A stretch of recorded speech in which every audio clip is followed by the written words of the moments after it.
All right.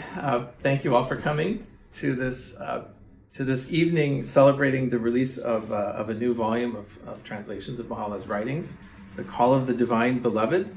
It's always an amazingly exciting event for Baha'is around the world when new translations are released.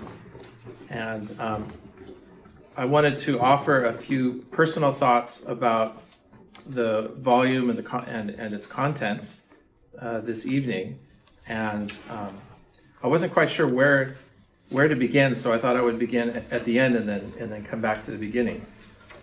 In a celebrated passage from one of his very last works, in the Epistles to the Son of the Wolf, Baha'u'llah wrote that the utterance of God is a lamp whose light is these words: "Ye are the fruits of one tree and the leaves of one branch. Deal ye one with another with the utmost love and harmony, with friendliness and fellowship. He who is a day star of truth beareth me witness. So powerful is the light of unity that it can illuminate the whole earth." Having encapsulated the central theme of his revelation, Baha'u'llah proceeds in that same passage to shed light on the range of voices assumed during the course of that stupendous ministry. At one time, we spoke in the language of the lawgiver, at another in that of the truth seeker and the mystic, and yet our supreme purpose and highest wish hath always been to disclose the glory and sublimity of this station. The volume that was just released brings together a number of tablets among Baha'u'llah's very earliest works, revealed in the voice of the truth seeker and the mystic, a voice that endeavors to awake humanity to the call of the divine beloved.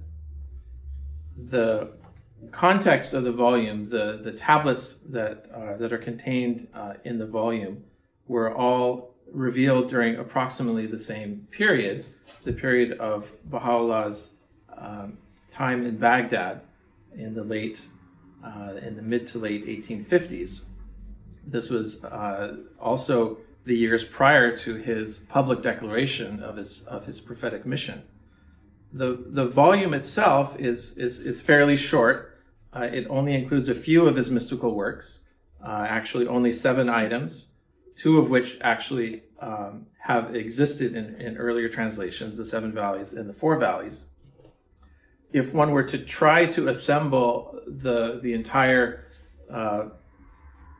set of works of Baha'u'llah on mystical themes, one would probably be looking at hundreds of works, hundreds of tablets. And likewise, one of these 7 items in this new volume is an item of poetry, and if one were to assemble all of Baha'u'llah's poetry, there also would be quite a number of items beyond that. Baha'u'llah revealed 1 or 2 dozen poems as well. And we're looking at one of the very first attempts at rendering a poem of Baha'u'llah into English. This poem is known by its opening words, Rash-e Amma, which can be translated as the clouds of realms above.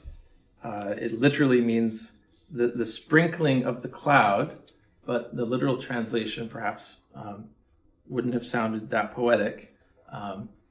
The poem was revealed during Baha'u'llah's confinement in a subterranean dungeon in Tehran in 1852, and it's one of the earliest surviving works of Baha'u'llah and ranks among the very few composed in verse form. It invokes the ineffable experience of the downpour of celestial grace and imparts a first intimation of the world-redeeming mission with which its author had been invested. Describing that initial epiphany, Baha'u'llah writes in the before-mentioned Epistle to the Son of the Wolf, very, very late in his ministry: "During the days I lay in the prison of Tehran, though the galling weight of the chains and the stench-filled air allowed me but little sleep, still in those infrequent moments of slumber I felt as if something flowed from the crown of my head over my breast, even as a mighty torrent that precipitateth itself upon the earth from the summit of a lofty mountain. Every limb of my body would, as a result, be set afire. At such moments my tongue recited what no man could bear to hear. This poem, Rashi Amah, is Baha'u'llah's extended description of that experience he had in the Siach Shah. It, I think, has been said, I think rightly, that a translation of that, a good translation, an adequate translation of that poem is basically impossible. One either can try to keep it to a literal rendering, in which case it loses this essential poetic dimension in the English. One could, on the other extreme, go for something like Edward Fitzgerald did with the Rubaiyat of Omar Khayyam, and sacrifice to a much greater extent the literal meaning of the words for something very beautiful and very poetic. Or one could try to strike a balance and capture enough of the poetry and enough of the meaning. Unfortunately, in doing so, it will never be either perfectly accurate nor perfectly poetic in English. And so trying to strike the balance in the middle will probably end up satisfying no one.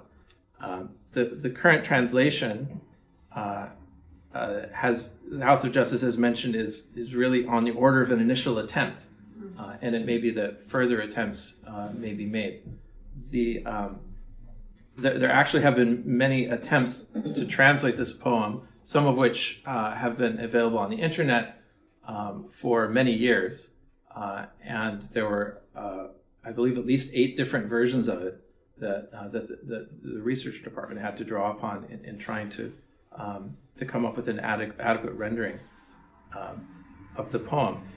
To try to give you some sense of the poetic nature of it in the original, I thought I might try to read the first few lines of it in the Persian, and for the non-Persian speakers among us, you can at least, I think, hear some of the poetry of it. It begins, Rashi Amah as jazbeye ma mirizad, serre wafa as naghmeye ma mirizad, از باد صبا مشک خطا گشته پدید و این نفحه خوش از جعده ما می ریزد. شمس تراز از طلعت حق کرده طلوع، سر حقیقت بین که از وجه سا می ریزد. بحر صفا از موج لقا کرده خروش و این طرف عطا از جذبه ها mirizad. So every line in the Rashi Amah ends with this word mirizad, which means is drifting down, or is raining down, or is sprinkling down. And an attempt was made in the translation to render that through the repetition and the ending of each line with the phrase is raining down. So the English translation reads, "'Tis from our rapture that the clouds of realms above are raining down. 'Tis from our anthem that the mysteries of faith are raining down. Upon the eastern wind, Cathay's entrancing musk doth waft. This sweetly scented breeze from our curling locks is raining down. The day star of adornment hath dawned forth above the face of God. Behold that mystic truth which from his countenance is raining down." One thing that readers of the earlier translations may note in this volume is that while it's typically the policy that footnotes and descriptions and attempts to explain, even when it might seem necessary, are reduced to an absolute bare minimum in authorized translations of the Baha'i writings to attempt to minimize that any element of interpretation, and so I imagine it will be the case that commentaries may arise or study guides may arise in which people look into the original terms and bring out certain aspects of the meaning which may yet escape us in the English translation. So this is the opening work of the volume, and it sets that initial mystic tone, and it's followed by a number of other tablets which are all united by the idea of mystic journey. And it allows us, I think, although only a few extra items have been added to what was previously the publication of the Seven Valleys and the Four Valleys as a single volume, although only a few extra items have been added, these extra tablets, I think, allow us to see certain themes with a clarity that we might not have had before.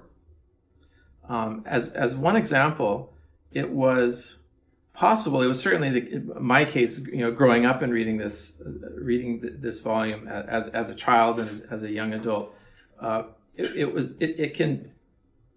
was possible in the past to read the Seven Valleys and the Four Valleys as describing one single scheme, one single path of approach comprising different steps.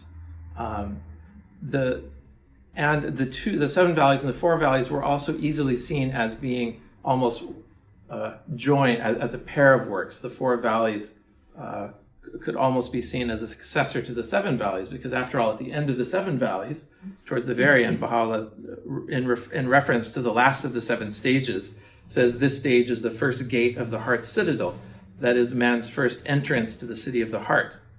And the heart is endowed with 4 stages, which would be recounted should a kindred soul be found. And then the Four Valleys comes conveniently on the next page. So I think a lot of people read it as, well, we're talking about one scheme here, and then it's just a matter of maybe decoding, where am I in this scheme? And it, I think, perhaps invited a way of reading the nature of the mystical journey, which tended to schematize it. Whereas the additional tablets which have now been added to the volume, while at once affirming the general outlines of the stages of the mystic quest, also allow us to deconstruct the notion of the mystic journey. And let me explain a little bit what I mean by this. Baha'u'llah refers to his own revelation as comprising different voices. We heard earlier the passage in the Epistles to the Son of the Wolf where Baha'u'llah says that sometimes he speaks in the language of the lawgiver and sometimes in that of the truth seeker. In his Surah of the Temple, he writes that we have revealed our verses in 9 different modes. He doesn't, unfortunately, at any point say exactly what those 9 modes are, but the idea that there are these different modalities of revelation remains. And what we might imagine is happening here is that Baha'u'llah's writings are implicitly answering a certain fundamental problem with the written word, a problem with how meaning is communicated through words. And this problem with the written word was initially identified by Plato in his dialogue Phaedrus 2,500 years ago. And he puts the problem in the following terms. He says, once a thing is put in writing, the composition, whatever it may be, drifts all over the place, getting into the hands not only of those who understand it, but equally of those who have no business with it. It doesn't know how to address the right people and not address the wrong. The document, once it's set loose upon the world, has no control over its audience. And this was a problem with the whole, with writing that even the ancient Greeks realized. And we kind of take for granted now, and I think we don't put due consideration to this fundamental problem because the audience is varied. The kinds of readers of words are very different. Now, that's usually not a problem. Say, if you're writing a scientific article, you can assume that it's going to be a scientific audience that reads it. If you're writing a work of fiction, you can assume that the people who purchase the book and read it will be people expecting a certain mode of discourse. And maybe even you're writing to, if you're writing romance novels or you're writing science fiction, you even have some idea of the crowd that's likely to be reading your book. There's a unique, let's say, problem when it comes to the prophet who is leaving behind words that are meant to be read by everyone. But everyone is not in the same degree of understanding. So who is the audience? What are you to do if you're the prophet? Try to put yourself for a moment in the position of the prophet. You have to say some words that you know are going to be written down. They're going to be read by everyone, and everyone's going to treat it with a certain degree of authority, and will take away from it something according to their own understanding.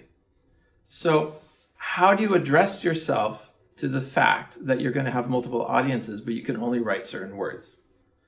And the solution I propose, well, you have 9 modes of revelation. There's actually 2 possible solutions. One is you reveal in different modes, and you figure different people are going to read those different sorts of modes. So he's written mystical tablets, so the mystically inclined people will read those. And he reveals laws, so the people interested in the laws will reveal those.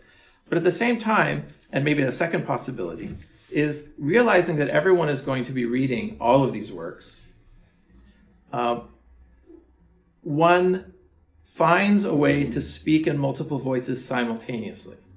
In other words, one layers into the text different themes, which those who have an ear for certain of the tonalities will catch those meanings, and those who have an ear for the different overtones or undertones will catch those.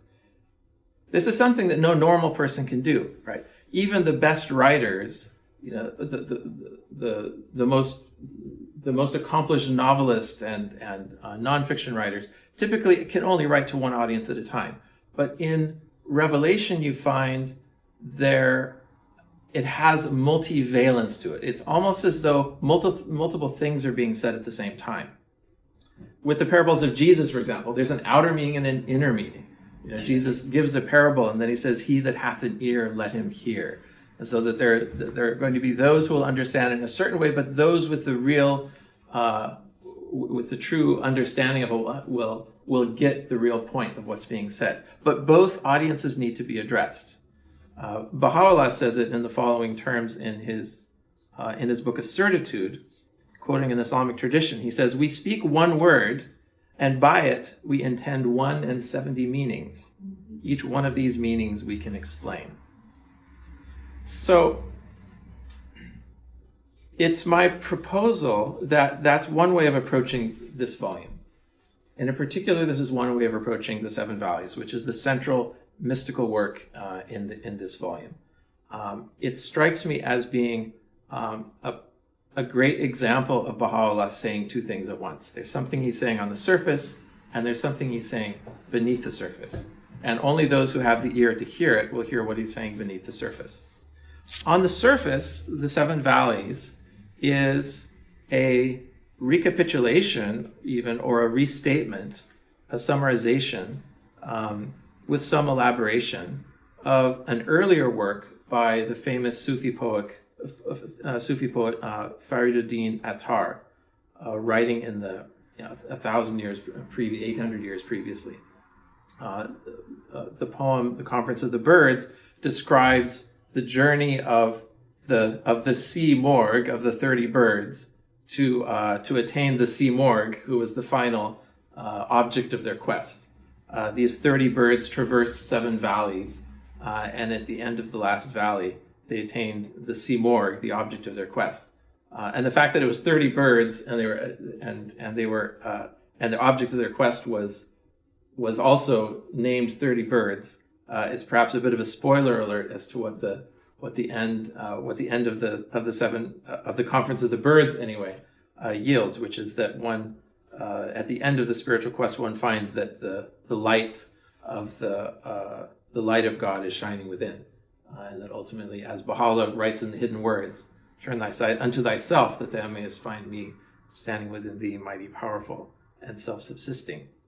So, on its outer meaning, what Baha'u'llah is doing is recapitulating a conventional, not conventional, but let's say a Sufi text which is part of the canon that everybody was already familiar with.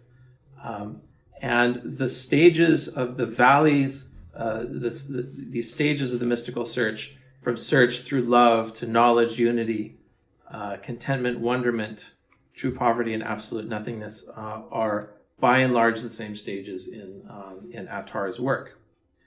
But another meaning is being expressed in the Seven Valleys. It is not merely a textbook for the mystical journey intended for individual spiritual seekers in the path. At the same time, the Seven Valleys is a profound preparation for the inauguration of a new epoch in the spiritual history of the planet. It has a collective purpose as well as an individual purpose. It is laying the foundations for the announcement of a new revelation. And there is a problem in the world that Baha'u'llah is introducing the solution to in the Seven Valleys. So he's solving not just the problem of how an individual reaches the ultimate transcendent goal and purpose of their existence, he's also laying the groundwork for the solution of real-world problems. The major real-world problem of which that Baha'u'llah addresses is the problem of religious conflict. How does Baha'u'llah address the problem of religious conflict in the Seven Valleys? He gives us a way of understanding how it is that the religions can be very different in their appearance, but yet fully unified and harmonized underneath the surface. In the Seven Valleys, the journeys of the seeker recapitulate these journeys in one's understanding of the nature of religion. It begins with what Baha'u'llah calls the first three valleys of search and love and knowledge. What Baha'u'llah calls stages of limitation. Even though the seeker is exposed to and experiences varying degrees of spiritual insight and upliftment in these first three stages, they're all fundamentally limited by the fact that the seeker is seeing through the eye of differentiation. They're seeing things. The seeker is seeing the divine truths everywhere, but fundamentally the truths that are being seen here are different from the truths that are being seen seeing there. When the seeker enters the fourth valley, the Valley of Unity, and this is where there's a bit of a correction to the translation, which I think helps a bit. In the new translation, in accordance really quite literally with the original text, Baha'u'llah refers to the seeker arriving at the first stage of unity. So the Valley of Unity is not just unity and then all of the others, but the arrival at the fourth valley is really the arrival at the first stage of unity. And all of the valleys which follow it can be seen as gradations within the overall stage of unity. So the seven valleys then can be seen as dividing into the first three, which are stages of limitation, and the last four, which are varying stages of unity. Within the stages of limitation, the seeker sees the prophets as all speaking the truth, but they're all speaking different truths. Whereas from the perspective of the last four stages, the seeker doesn't distinguish the difference. The seeker regards the mention of any difference as being grievous error, and instead sees everything through the eye of unity. It's in these later stages also that the ability to differentiate this from that is gradually removed in the later stages. The ability to say anything at all about those later stages also dissolves until in the last part of the journey, Baha'u'llah says, the tongue faileth in describing these three valleys, and speech falleth short. The pen steppeth not into this arena, the ink leaveth only a blot. So the suggestion I would like to make is that Baha'u'llah is using the occasion of the mystical genre as an opportunity to make a larger and deeper point. He's making a larger point about the underlying unity which lies behind the world of differences, a point which has to be made to understand the depth of the Baha'i principle of the unity of religions, which doesn't ignore the differences. It sees that the differences are there, but it argues that there's a stage in which one connects with their deeper unity. And Baha'u'llah, of course, is also setting the stage for his own prophetic declaration. Indeed, later in Baha'u'llah's lifetime, in Akka, asked about the seven valleys, he seems to relativize the mystic seeker aspect of it in the following words. He says, "This treatise was revealed in the language of the people in the days prior to our declaration. The occasion for its revelation was the receipt of a letter addressed to the Most Holy Court in Iraq from a man of Sunni persuasion who was both a scholar and a mystic. This treatise was therefore revealed in accordance with divine wisdom in the manner that was current amongst the people. However, in this day, every soul who hath fixed his gaze upon the supreme horizon and hath recognized the one true God hath verily attained unto every one of the seven valleys or seven stages mentioned therein. For in this revelation every idle fancy hath been cleft asunder, and all have been instructed, when once they have recognized God, to acquire such knowledge as can profit humanity, and to forsake the pursuit of imaginary attainments." So Baha'u'llah, I think, himself is inviting us to look at the seven valleys in different terms than what it seems to be on the surface. And he's inviting us also in the seven valleys and in the tablets that follow to embrace the true diversity of the human race. Because what Baha'u'llah maps out for us in these various tablets is not a single monolithic pathway, but a number of different pathways that vary in different ways. He maps out different kinds of mystical languages, some of which are expressed in the format of stages, and others even which transcend the very concept of stages. All of these are part of the legitimate and true, each in its relative sense, of the human expression of the encounter with the divine.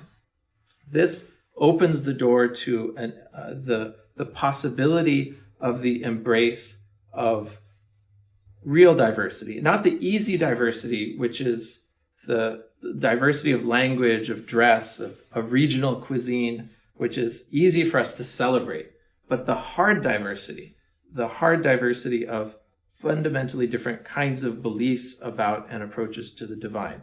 Baha'u'llah enables us to harmonize those by acknowledging and mapping out these different apparently contradictory approaches and ways of looking at the world, but assures us that although these roads are as many as the breaths of the seekers, they end up at the same ultimate goal.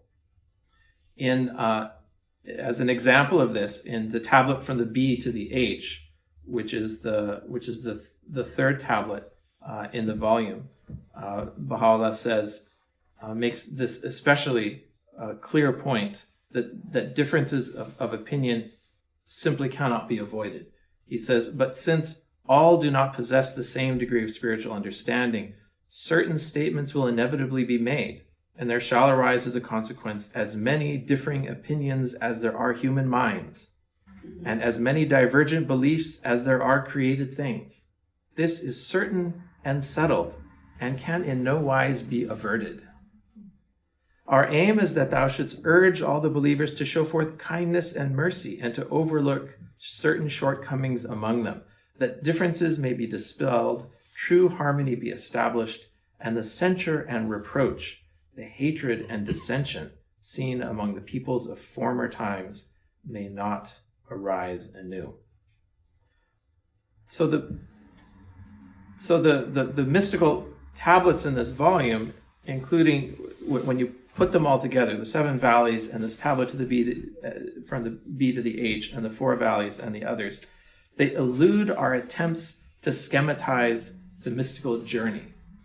That the subtle alchemy of spiritual progress cannot be reduced to a fixed algebra is highlighted by several shorter tablets published in this volume for the first time, written in the same voice and during the same period in Baghdad, that provide alternate descriptions of the pathways of spiritual search and their necessary dependency on the conditions and inclinations of the seekers.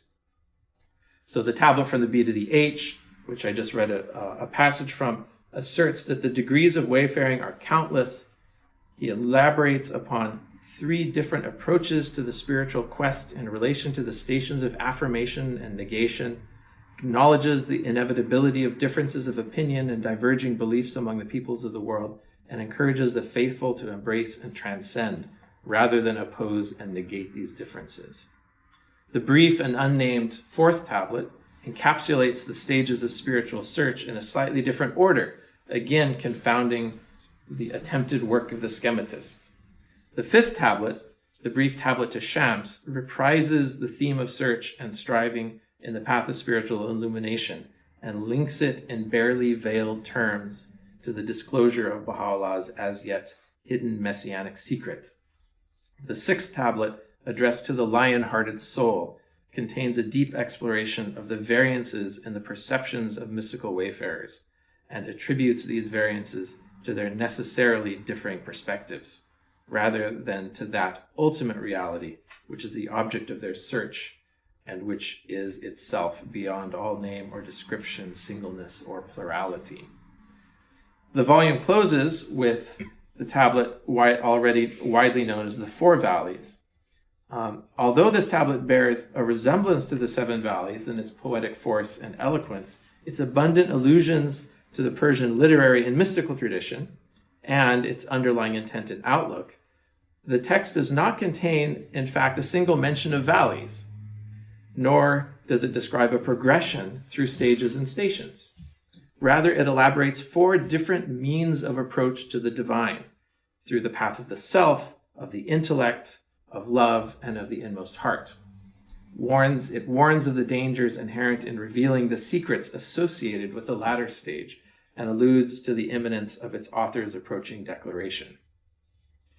And apart from the tablets that are found in this volume, an important work of Baha'u'llah which should be regarded as an essential companion to the present volume is Gems of Divine Mysteries, a translation of which was published separately in 2002.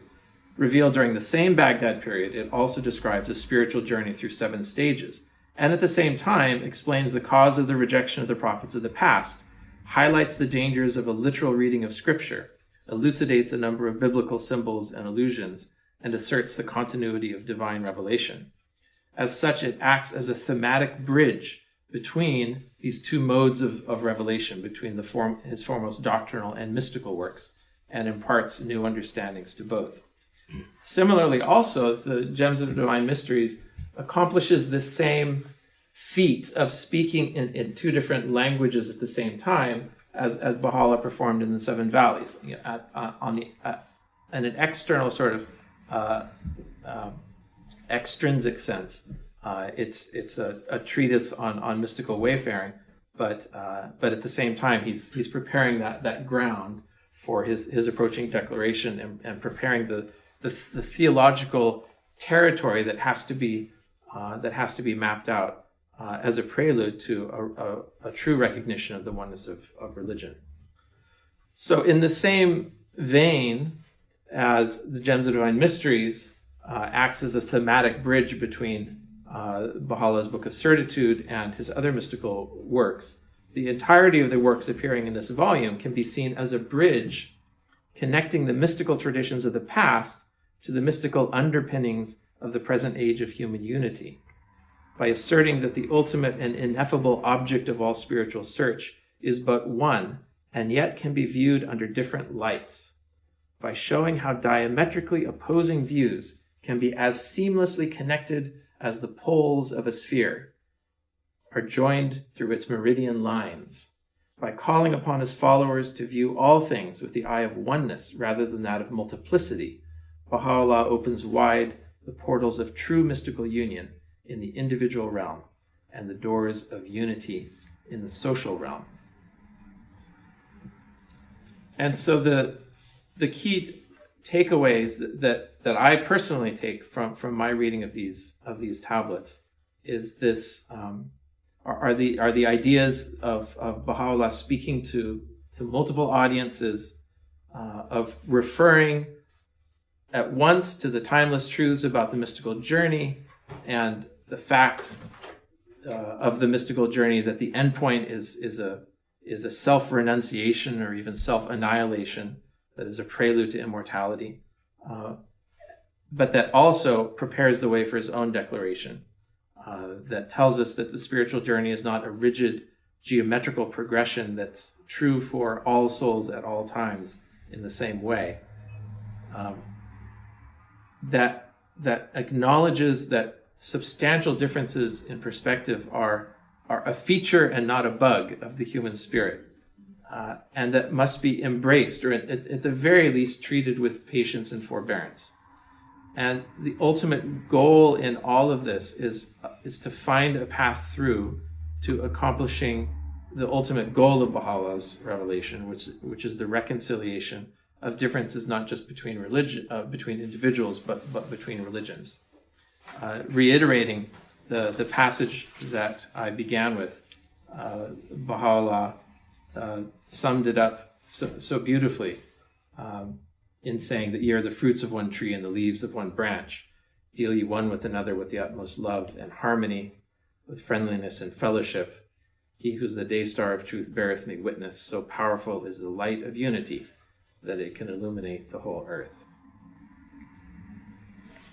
So that was all the comments I had prepared, but this might be a good moment to open the floor for discussion or questions or reactions. Yeah. I just had a question. What would be a summary of the major differences in the translation of the 7 and 4 valleys, and what inspired the need for this new translation? One of the big reasons I believe was the desire to harmonize the existing authorized translations with the translations of Shoghi Effendi, which embed a certain choice in the translation of technical terms and in general giving us a kind of vocabulary of revelation, which, when applied consistently across all of the works of the revelation, allow us better to compare, from one tablet to the next. In the case of the 7 valleys and the 4 valleys, they were beautifully translated. I don't think there's any question that they're absolutely gorgeous. But in a number of cases where it would have been helpful to use words and terms in the way that Shoghi Effendi had translated it, that was done in order to provide better points of connection across the entirety of Baha'u'llah's revelation. Of course, there's an enormous amount yet to be translated, and what has already been translated is, by one estimation, about 5% of the totality of the revelation. Actually, I picked up the Bible yesterday and looked at, what gets you 5% of the way into the Bible, and that gets you just after the end of Genesis. Mm-hmm. So, just by brute word count, what we have in English is equivalent to having, just past the book of Genesis in the Bible. That's a bit of an unfair comparison because what has been translated has been carefully selected to represent the most powerful and relevant bits of the revelation. And it's also true that a great deal of what remains to be untranslated is in the domain of personal guidance or reiteration of themes, because Baha'u'llah was speaking to hundreds of followers who weren't all in contact with each other. And so there's a lot of repetition within his tablets, because he's not just addressing, again, one audience. This problem of audience, again, comes up. And so when looks at things like trying to estimate how much of the revelation remains to be translated, one has to take that into consideration. And certainly the question arises, why retranslate something when there's so much out there that's yet to be translated? And I think one answer is that for such a central tablet, particularly as the Seven Valleys, which Shoghi Effendi has called Baha'u'llah's preeminent mystical work, it's important that for the centuries to come, that the vocabulary and style of it be harmonized with the authoritative translations of Shoghi Effendi. And also there are many other volumes planned and to come that will be bringing out greater amounts of new material.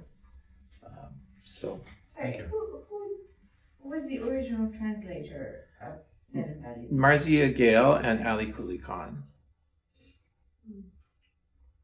Marzieh, as a side point, Marzieh Gale was actually my first Persian teacher when I was in an undergraduate. And I remember my senior year, she lived in San Francisco, and I would drive once a week. I would drive into San Francisco and spend the evening with her and get a Persian lesson from her and have dinner. Because the young woman who's taking care of her was a friend of mine, and so that was I had an in to hang out with Marzieh Gale for a few months.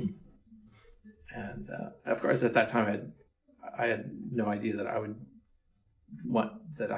I had no plans to study Persian seriously or to. She's probably been helping you. But I'd like to think that she really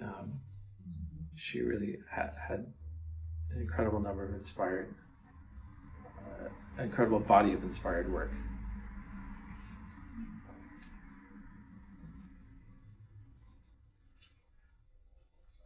In the Four Valleys, I was comparing some of the differences, and I noticed one addition that seems to contradict a little bit what you're saying. Mm-hmm. Is the word only, so that there's I think I'll have to find it, but it says that the modes are only four, and that wasn't present in the other translation. So I was curious about that, because it seems to indicate that you should look through this lens to find four paths. Is there a backstory on that at all? Or? No, except that, one doesn't come at the translation work with an idea that this larger point is going to be proved, and now the translations are going to be, adjusted to make the point. And particularly with the Four Valleys, I think I'm not aware of Shoghi Effendi having said anything officially about the translation, but I think in a pilgrim note, he said something about how it was difficult in some places to understand the meaning of that particular tablet, and that a retranslation would be necessary. And if there's an only that's been put in, it's definitely because it's there in the text. Yeah. They that seek to ascend the heaven of mystic wayfaring are of four kinds only. Yeah. It's interesting because in each of these other tablets he gives other ways of doing it. So he mentions the four kinds of love too, and maybe that it's related. Isn't it in the Seven Four Valleys that he mentions the four kinds of love? The journeys in the pathway of love. Yeah. So maybe in reference to the four types of loves, there are only four ways. Maybe there's a temptation to break things into fours. The Bab did this a lot, and the book Gate of the Heart does a fantastic job of pulling together at least a dozen different ways in which the Bab divides everything into four. He divides his own writings into four different modes, and then he adds a fifth mode, which he calls the Persian mode, which recapitulates the first four modes, which are in Arabic. And so it all comes back to these groupings of four, which seem to be almost like canonical ways of dividing things up. from the earliest times, the ancient Greeks, believed that the universe broke into, fundamentally it bifurcates, and then into active and passive, or an active force and its recipient, and then each of those is twinned. So you have two twin agents and twin patients, and that ended up undergirding the Greek idea of the four elements of fire and water and air and earth underlying everything. And there are many other examples besides of a kind of canonical division of things into four. And it's tempting to try to line up all the fours with each other and say, okay, well, what does fire, correlate with among these other 10 or 20 different, groupings of four that you find throughout the history of religious thought, and particularly in the writings of the Bab, and you find it also in the writings of Baha'u'llah. That doesn't answer, I think, why he said four and four only, when it seems from the context of these other tablets that he's opening up rather than narrowing the discourse. He's opening us up to thinking of different ways of thinking. And one of the ways Baha'u'llah describes of thinking about the mystical journey is a stage in which one is beyond stages. A stage in which names and attributes become an encumbrance. And so there are degrees in the, let's say, in the ascent of human consciousness when the whole project of dividing things up becomes more of a limitation on one's approach to the truth. And maybe in these earlier stages, there are only four, seen through a particular lens, that's how it is. Air, earth, fire, and water. And there's nothing besides that, or however you'd like to divide it up. But Baha'u'llah is quite clear in, and even these new tablets aren't unique in giving us hints of that. The Seven Valleys itself already gave us a hint of that in the tablet in the Valley of Knowledge or Unity, I can't remember which one, where he talks about firstness and lastness. He says he said the seeker reaches a point where first and last are the same, and then he beyond that he reaches a further stage where he flies from all that is first and repulses all that is last.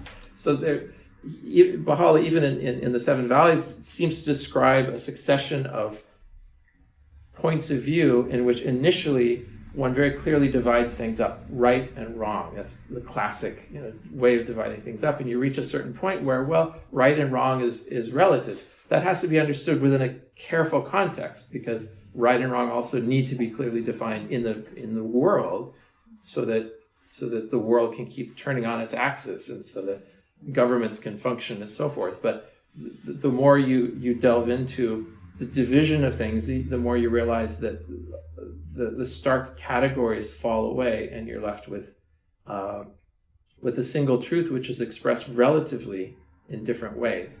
And Baha'u'llah seems to suggest that even that degree beyond which one sees everything as relatively true, Baha'u'llah says there are issues with that stage as well. There are dangers associated with that stage as well. And he says this in the final tablet to the lion-hearted soul. He describes all the impediments and veils at these different stages. And he says at the stage of, you can reach a stage where you think you have it figured out, but you're still attached to names and attributes. Just like I think Abdu'l-Baha says in the Visitation tablet about being detached from all things within thy holy precincts, and other tablets that refer to being detached from names and attributes, which describes a kind of a station in which I think one is seeing through the lens of unity versus the lens of distinction. But Baha'u'llah says there is a danger at this stage, and that danger is self-conceit. The danger is that one comes to the belief that one has it all figured out. And Baha'u'llah deals with that particular danger so beautifully in Gems of Divine Mysteries, which unfortunately is not in this volume. It would have been, I think it would have been lovely if they were bundled up together, because then you have kind of one big sort of mystical blast, in one tablet, in one volume. But I'm sure all these volumes are going to be remixed and republished, just as the U.S. Publishing Trust is doing it. But in the end of Gems of Divine Mysteries, Baha'u'llah refers to the seeker traversing all these stages and attaining all these journeys. And then he says, if the seeker, having attained all these journeys, should come to possess the least trace of pride and vainglory, Baha'u'llah said, he would be at that very moment returned to the first stage in the journey without realizing it. So there's a real danger, that veil of conceit is a real danger, even for people who have traversed what seems like, most of the way of the journey, and are well into the realms of unity and seeing seeing through the eye of unity. When the book Gems of Divine Mysteries was published, I thought it was really interesting that, you saw elements of both the Seven Valleys and the Book of Certitude. And so then, I was thinking, in a way, you might think of the Book of Certitude as humankind's collective spiritual journey. And the Seven Valleys, I know this is really oversimplified, but this was the way I was, my musings, that the Seven Valleys was more the individual spiritual journey. And the Gems of Divine Mysteries, he sort of merges these two together. Yeah. And if you look at it from that lens and read the Seven Valleys from that point of view, you can sort of think of, and put the idea of, okay, if we thought of this as humankind's collective journey, then, Baha'u'llah's revelation will last 500,000 years. Mm-hmm. And so this first stage of unity, maybe this is where we're at collectively. Yeah. And then there's all this other unfolding over 5,000 centuries. You sort of alluded to that, so I thought I would.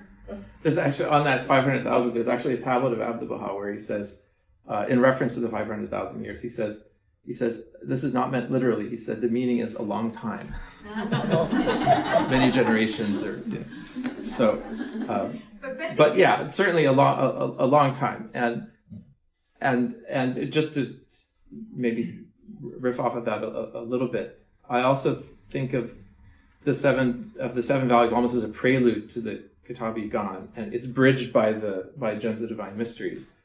It's almost as though Baha'u'llah had an audience at the beginning, which were these Sufi mystics. He took on the guise of a dervish. He was living in the mountains of Kurdistan for a couple of years. He came to be known as a mystic, an alchemist, a miracle worker. And so he was addressing a particular audience, and they were expecting a particular language from him. But knowing that he had far more to convey than what they were expecting, he found a way to convey to them what they wanted to hear. Here's a tablet on the mystical journey. But really what he was saying was something far more ground-shaking and revolutionary for those who had the ear to hear it. And it becomes successively more obvious and more clear in his later writings. In the Kitab-i-Gan, he makes it, far more clear, but still it's one step away from a direct declaration of his own station, and that's reserved for a few years later. But it's almost as though you see him making use of almost in a pragmatic way, kind of divine pragmatism of making use of the opportunities and the audience that was available to him to deliver a message in a way that could be acceptable to the hearers. And the tablet that he wrote later on in Akka about the Seven Valleys, which seems to not dismiss it, but completely relativize it. It says, this is written in the language of the people, but, in this day, if you've recognized, then you've attained all those valleys. How does Baha'u'llah want us to read the Seven Valleys in light of that later tablet that he wrote? How are we to understand it? Are we to go back to it as simply a manual for spiritual journey? Well, there was already tens of thousands of pages of Sufi texts that gave this, starting with Attar's Conference of the Birds and Rumi and Ibn al-Arabi and others in Persian and Arabic, that it seemed sufficiently discoursed on the topic of spiritual journey. And what Baha'u'llah says about spiritual journey largely maps onto these to these previous ideas. But what Baha'u'llah is bringing, which is brand new, is this whole new theological ground that enables for the first time a bridging of these previously unbridgeable chasms between East and West. between, say, a Buddhist, a Hindu, a Taoist way of thinking, and a Christian, Judeo-Christian Islamic way of thinking, just for starters. Baha'u'llah says, this is the tree which is neither of the East nor of the West. And I think he really meant that. But to really mean that requires laying certain theological foundations that don't entirely fit comfortably within our standard Judeo-Christian Islamic way of carving up the world. It's carved up according to different kinds of principles. I cut off a question over here. No, just a comment really I was going to make, this sort of the comparison of whether something is applicable at an individual level, whether this is meant for a collective level. It's almost is the difference that we would make between looking at something at a micro level or a macro level. And often, in the universe, whatever you look at the micro level, you will almost, invariably find the same pattern repeated at the macro level. So what sometimes is applied to us as individual can well be applied to us at a collective level as well. So it's just taking the same themes but applying it at a different dimension. This idea of repetition of archetypes is one of the most exciting ideas in the Baha'i writings, and it echoes what is seen in the physical world. The atoms are patterned after suns and drops are patterned after seas. You see certain processes which are repeated at higher levels. I mean, fractals are a great example. And but beyond that, Baha'u'llah gives a principle for this in a tablet that is, I think it's somewhere in Ma'ade Asmani, but Baha'u'llah says, it's in the Lohi Hakun Nas of Baha'u'llah, which hasn't yet been translated, but he says, everything that exists in this physical world, every form, every substance, every name, every attribute, he says, has a corresponding existence in each of the worlds of God.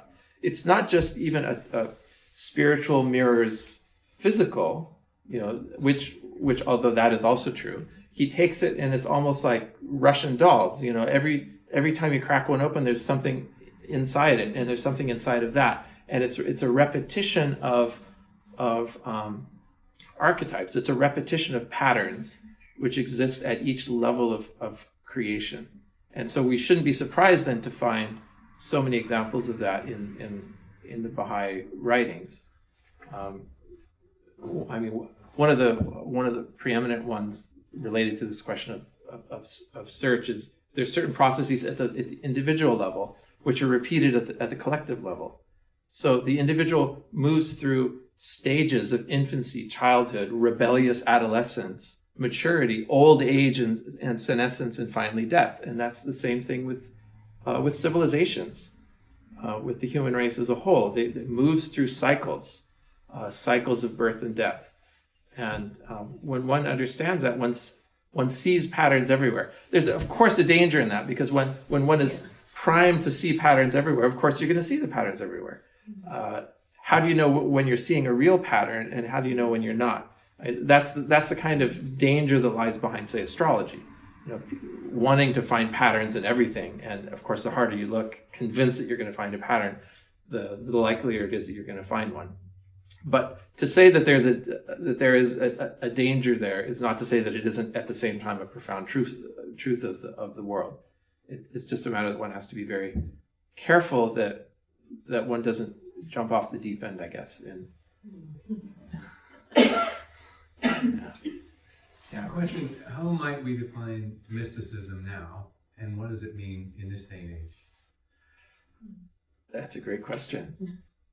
In a way, it's no different than it was when Attar was writing Conference of the Birds in 1200.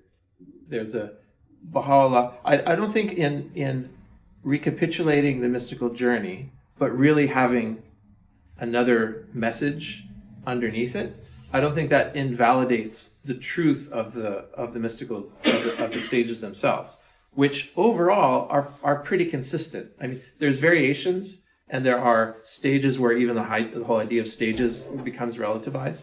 But if you look at the several places now where we've seen Baha'u'llah lay out, search, love, knowledge, unity, contentment, wonderment, self-annihilation followed by immortality, with certain variations, there's a kind of universality behind that, which is that one enters a period of search, one has relative degrees of inspiration before one comes to an understanding of the unity behind all the different appearances and experiences. And then finally, there's a state of death, of the death of the self, which is a necessary prelude to the spiritual rebirth and the attainment of the. And this is where just ending with the seven valleys would do a great disservice to the richness of it, because the seven valleys ends with valley number 7. Fana, with the stage of true poverty and absolute nothingness, as it was translated in the original. And the Sufis always knew that beyond Fana is Baqa. Beyond the annihilation lies eternity, lies immortality. But it wasn't explicitly stated in the seven valleys. But it is mentioned in some of these other tablets in this new volume, and it's also explicitly mentioned in Gems of Divine Mysteries. Gems of Divine Mysteries actually sort of one-ups it and even mentions another valley beyond that of eternity, which is a valley which has no name and cannot even be mentioned. But that maps onto these other ideas of Baha'u'llah in this volume about how at some stage, the idea of stages itself becomes dissolves, and that might map onto that eighth or ninth valley in Gems of Divine Mysteries. And so it seems to me that the idea of mysticism is as eternally true in the Baha'i writings as it has always been, that there is a journey for each individual soul that passes through a recognition of one's utter insignificance at some point before one gets to the end and a rediscovery of one's true immortality. But that true immortality, Baqa, which lies on the other side of Fana, it seems to me can't be the simplified idea of immortality that we have, where we think of ourselves in all its aspects, our memories and every aspect of our personality and so forth, as being transferred to an invisible realm. Because how much of that is actually part of the self that gets burned away? Where Baha'u'llah says in the seven valleys, everything that the seeker hath from heart, from heart to skin in the old translation, is burned away, so nothing remains but the friend. What remains after? Do you get all that stuff back? After you pass through Fana into Baqa, do you get back all the skin and the bones and the sort of elements of personality, or do you traverse beyond that to a point where one realizes that one's immortality is a ray of the divine light? Baha'u'llah, I think, alludes to this in the Seven Valleys, where he says, "Thou art." Now I can't even quote it right, but he basically says that our eternity, that the immortality that we possess is God's immortality. It's the immortality of the divine. In other words, it's not the immortality of that which is ephemeral within us. But these are all highly personal speculations about what no one knows, right? We're talking about a realm which is personally and subjectively experienced, obviously. Yeah. So Baha'u'llah says that the word of God is the king of words and its pervasive influence is incalculable. So even if we're not understanding, it's affecting us, right? It's making us. Yeah. The undertones and the overtones may be vibrating our souls, even if we're not consciously aware of it. Yeah, those 72 meanings are bouncing around in our subconscious, even if we're only getting one of them. And your journey to the ultimate is not necessarily linear, right? Within individual person, but yet the valleys represent a linear sequence. But perhaps I'm not exactly understanding the reason for it. Yeah, they're presented as linear, as though one just goes from one to the next. So, But, yes, but again, the Gens of Divine Mysteries presents a possibility of retrograde motion. yes. So we know that that's possible.